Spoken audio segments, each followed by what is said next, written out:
Seperti apa nih tempat atribut partai masih diserahkan di tempat-tempat umum. Dari Panwas sendiri, apakah tidak ada kerja atau memang mereka nggak mau patuhi aturannya? Nah, kita kalau dari Panwas sudah membangun koordinasi baik dengan pihak partai maupun dengan pihak-pihak caleg, khususnya yang ada di wilayah Kecamatan Tentenru untuk menertibkan atribut-atribut partai.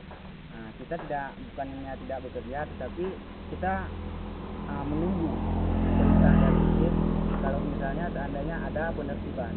Nah, kalau kita lakukan secara langsung tidak bisa, cuman kita menunggu instruksi dari atasan. Ini selama pantauan Bapak sendiri, ini partai-partai apa aja yang atau atribut-atribut partai apa aja yang masih melanggar aturan? Kalau atribut partai hampir semuanya masih ada yang melanggar aturan.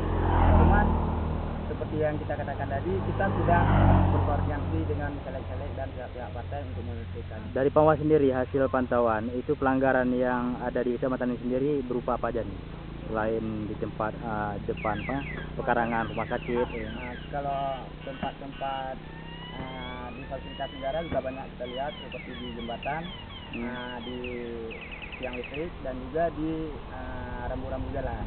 Puskesmas juga ya, lokasi puskesmas ya. Lokasi puskesmas, dan juga banyak tempat-tempat yang lain.